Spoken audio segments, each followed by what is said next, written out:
मैं बड़े अदब से आज यहाँ पर अपने इस मोअज़्ज़िज़ ऐवान के तमाम भाइयों और बहनों से, बशमूल पीटीआई के भाइयों और बहनों से मुल्तमिस हूँ कि आए आज के दिन इकट्ठे हो जाएं और पाकिस्तान को इकट्ठे होकर बनाएं, पाकिस्तान को अजीम बनाएं। वज़ीर-ए-आज़म ने फ्लोर ऑफ द असम्बली पे हमें ऑफर दी, मैंने उसको वेलकम किया था। बस साथ ये कहा था खान साहब से पूछेंगे, पार्टी से पूछेंगे, फिर आगे बढ़ेंगे। आज की अगर किसी अखबार में रिपोर्ट आई है तो मैंने कभी भी खान साहब की बात को न बाहर जिक्र किया, न किसी के साथ ऑफ द रिकॉर्ड, न ऑन द रिकॉर्ड में शेयर करता हूँ। हमारे मेरे लोग में एक बार दोबारा खुशामदीद। मैं शर आलम आज की एक और अहम खबर के साथ, चंद अहम खबरों के साथ। आज आपने जंग अखबार के मेन पेज पर, द न्यूज़ के मेन पेज पर अंसार अब्बासी साहब की ये ख़बर देखी होगी कि तहरीक इंसाफ के बानी चेयरमैन इमरान खान साहब हुकूमत से मुज़ाकरात के लिए राज़ी हो गए और इसके लिए टास्क दे दिया है इस वक्त के चेयरमैन पीटीआई बैरिस्टर गौहर को कि वो मुज़ाकरात को आगे लेकर चलें और हुकूमत से बातचीत करें। और इस पूरे प्रोसेस में मीडिया ब्लैकआउट के इंतज़ामात किए गए हैं। ये एक शर्त रखी गई है पीटीआई की जानिब से कि मीडिया को इस पूरे सिचुएशन से दूर रखा जाएगा। अब ये वही मीडिया है जो पीटीआई के अनगिनत जलसे कवर करता रहा है और बड़ी प्रोजेक्शन और बड़ी पजीराई दिलवाई आवाम ने। इसी मीडिया ने, आपको याद होगा, कई महीनों पर मुहित धरने की कवरेज, जो मुसलसल कवरेज रहती थी, इसी मीडिया से अब बचने के अहकाम दिए गए हैं पीटीआई को कि मुज़ाकरात ज़रूर करें लेकिन मीडिया से बचें। इस एंगल के बारे में शायद कोई इनसे सवाल हो तो वजाहत मिल सके कि मीडिया से क्यों बचा जा रहा है। लेकिन खैर, इस खबर पर आते हैं। अब चेयरमैन पीटीआई बैरिस्टर गौहर ने ये आज एक बयान भी दिया है, मीडिया से मुख्तसर गुफ्तगू भी की है। लेकिन ये पूरी सिचुएशन बनी क्या थी?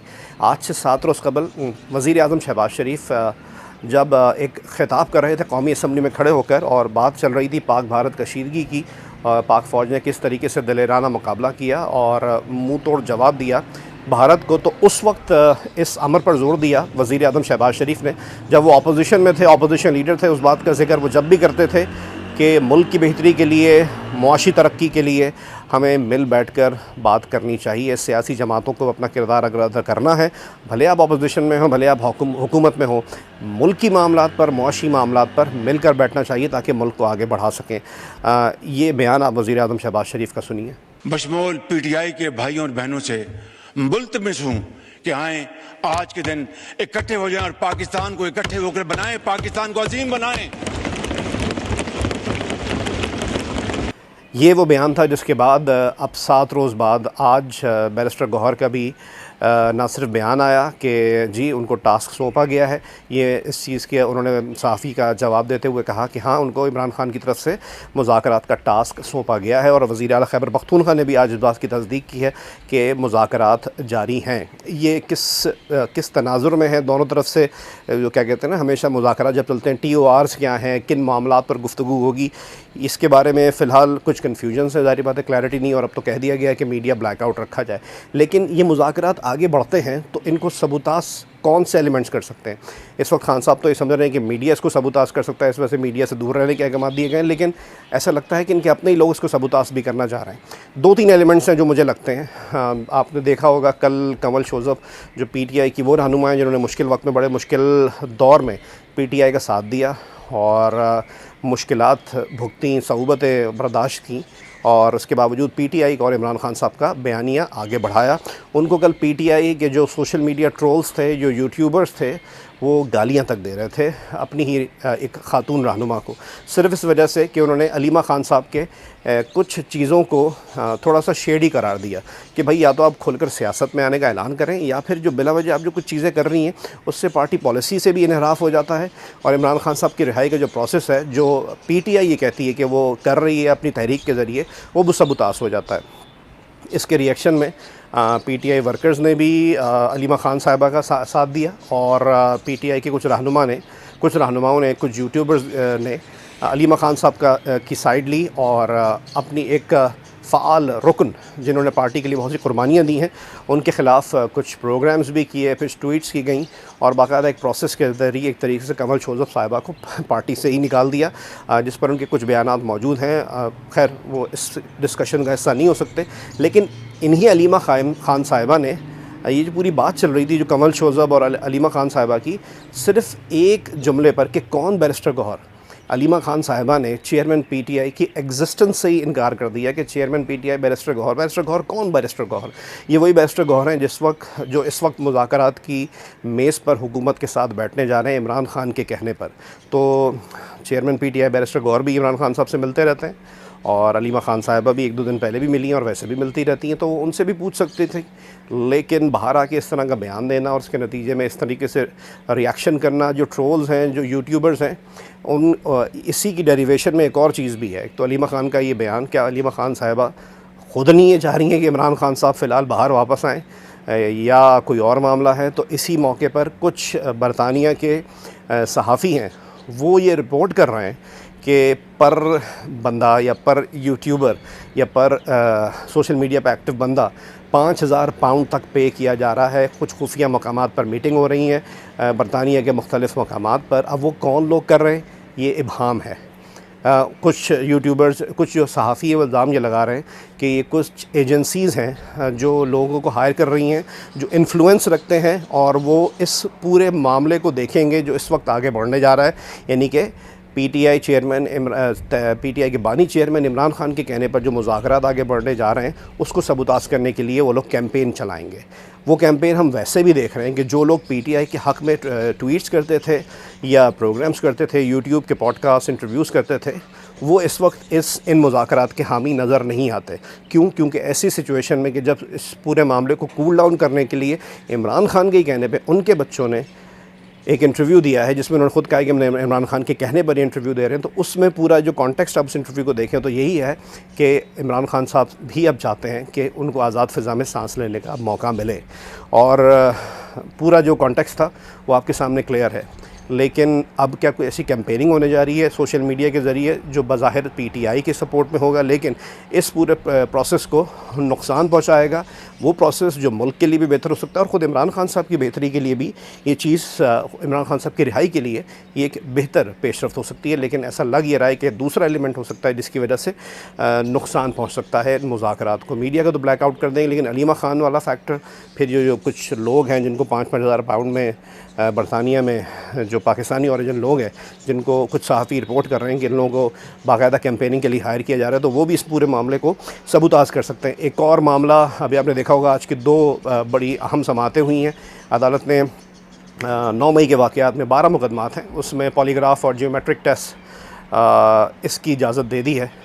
तो हमने अक्सर देखा है कि जब इस तरह की कोई बात होती है, बात मनवानी होती है, तो ऐसे मामलात को भी आगे बढ़ाया जाता है। अरे मतलब मिलिट्री कोर्ट के मामलात हैं, पॉलीग्राफ टेस्ट यानी कि आम ज़बान में इसको समझा जाए, आम फहम ज़बान में, तो लाई डिटेक्टर यानी कि उनसे कुछ बातें पूछी जाएंगी और उनसे कुछ आलात कनेक्ट किए जाएंगे जो पता लगाएंगे साइंटिफिकली कि ये सच बोल रहे हैं या झूठ बोल रहे हैं, और शहादत उसी मामले पर, उसी तनाजुर में रिकॉर्ड होगी।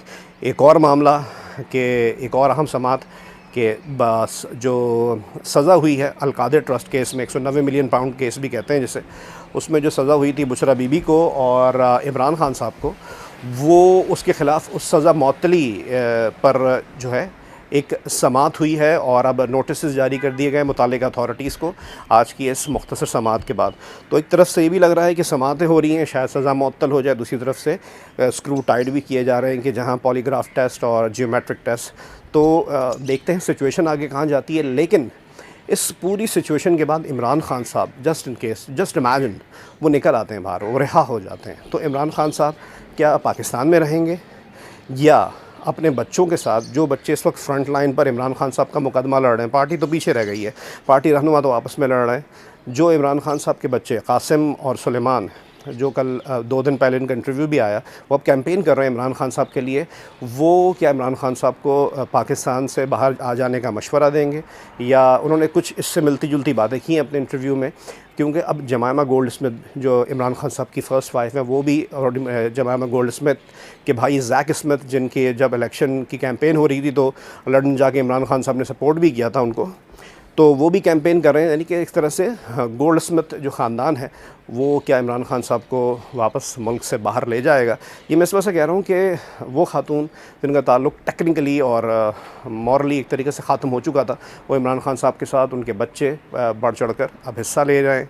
ये क्यों ऐसा तो नहीं हो सकता कि अगर जमामा ख़ान से उनके मामला बेहतर होते हैं तो पाकिस्तान में रहें, क्योंकि जमामा ख़ान से 1995 में इमरान खान साहब की शादी हुई थी जब वो 43 इयर्स के थे और जमामा गोल्डस्मिथ 21 साल की थी। और उसके बाद इत्तला दी थी कि उन्होंने इस्लाम कबूल किया, उनका एक मुस्लिम नाम भी सामने आया था। फिर 2004 में इमरान खान साहब की तरफ से एक स्टेटमेंट, एक उनकी पार्टी की तरफ से, पीटीआई की तरफ से एक स्टेटमेंट जारी हुआ था जो मुख्तलिफ़ अखबारों में रिपोर्ट हुआ था कि इनकी तलाक हो गई है। और जो वजूहात सामने आई वो बहुत सारी थी कि जी जमामा ने कई सालों बाद कुछ इंटरव्यूज़ दिए कि जी पॉलिटिकल जो एक्टिविटी थी उसकी वजह से इतना बैकलैश आता था कि वो पाकिस्तान में उनकी एग्जिस्टेंस बड़ी मुश्किल हो गई थी जमामा की।